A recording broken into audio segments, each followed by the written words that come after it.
Bonjour les amis, hier je vous ai fait une vidéo sur Villiers et sur Élise Lucet et son fameux reportage sur la nommée Divine qui aurait été victime d'injures racistes de la part de voisins RN. Alors ça bouge, hein.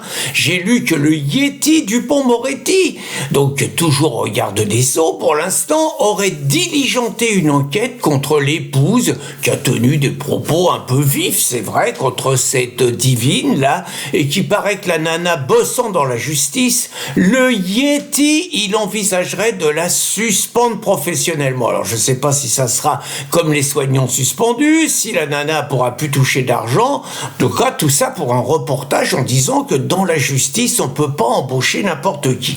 Par contre, pour se présenter député, et c'est le sens de ma vidéo, là, il n'y a pas d'obstacle. Je vous ai fait une vidéo récemment sur le scandale de la candidature de Jérôme Cahuzac, nouveau Front Populaire, pas de problème, Parti Socialiste et tout. Le mec était quand même ministre des Finances sous Hollande, sur lequel je vais revenir. Donc le mec a été chargé de lutter contre la fraude fiscale. Il avait été interrogé à l'Assemblée nationale sur des rumeurs de Mediapart. Le mec avait dit les yeux dans les yeux, je vous jure, sur la tête de ma mère, des textes sacrés, ça n'existe pas. Et le mec, bon, il avait un compte en Suisse. Le gars, il peut se représenter député. J'en sais rien s'il va pas être élu. Hollande, bon, le blaireau de service, là, je veux dire, le mec, je vous ai fait son dossier, il a un dossier long comme le bras. Il était tellement tocard qu'il pouvait pas se représenter à la présidentielle en 2017. Et le mec, il se représente à Brive. Et si ça se trouve, il est capable d'être élu. C'est un scandale au niveau de la démocratie. Mais j'aurais pu vous parler de Boyard, le mec qui a avoué avoir été dealer, pas de problème. Il peut se présenter. Rachel Keke ou Delogu, là, qu'on brandit un drapeau palestinien dans l'Assemblée nationale, pas de problème, ils peuvent se représenter. L'attitude des insoumis qui ont multiplié les insultes, les menaces, les agressions, pas de problème, ils peuvent se représenter. Et je vais surtout vous parler d'une, alors c'est Dominique Voynet. Alors c'est marrant, c'est comme Hollande, vous avez tous les retraités de la politique qui ressortent et qui remontent aux fruits. Bon, plus que Jospin, celui qui nous avait raconté qu'il arrêtait la politique il y a plus de 20 ans, mais qu'on voit toujours réapparaître, et ça serait complet. Donc Dominique Voynet sera candidate dans la 2e circonscription du Doubs, naturellement pour le nouveau Front Populaire. Ça s'appelle comme ça ce bidule.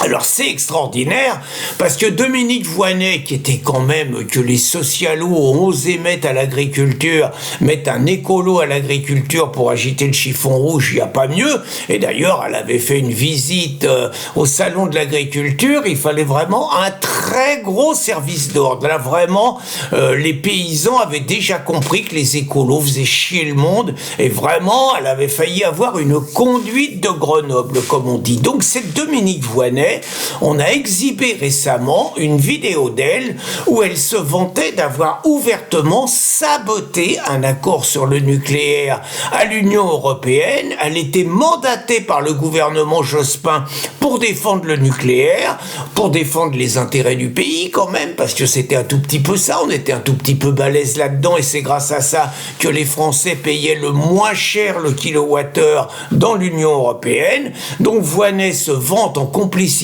avec son pote le ministre Rosebif d'avoir menti et d'avoir saboté cet accord. Je veux dire, c'est pas rien. C'est tous ces gens qui ont foutu en l'air le nucléaire, ont trahi les intérêts de la France, ils ont roulé ouvertement pour les Allemands qui, eux, souhaitaient, dans des intérêts particuliers, l'anéantissement de la filière nucléaire française. Je trouve invraisemblable que les Verts allemands existent encore quand on voit que pour fermer les centrales nucléaires, ils ont rouvert des centrales à charbon et que ça ne pose aucun problème sur leur crédibilité. Donc Dominique Voynet a avoué ouvertement avoir trahi délibérément le mandat qui était le sien et donc les intérêts de la France. Je veux dire, soyons clairs, c'est à cause de Dominique Voynet et de tous ses complices écolos, de toute la caste politicienne qui sévit dans ce pays depuis les années 80-90 et qui est dans une hystérie antinucléaire. si depuis 1 an et demi, les tarifs du kilowattheure ont augmenté de 45%. C'est à cause de cette personne si des Français ne peuvent plus chauffer. C'est à cause de cette personne si des Français vivent dans leur voiture parce qu'ils ne peuvent plus payer un loyer. C'est à cause de cette personne si des milliers d'entrepreneurs qui ont créé leur entreprise. Je connais, moi j'ai un copain, son électricité, imprimeur, son électricité est passée de 100 000 euros par an à 350 000 euros par an. Le mec, il a passé toute sa vie dans son entreprise à se battre pour avoir des marchés et tout. Il a été obligé de virer la moitié de son personnel et il tourne au ralenti aujourd'hui.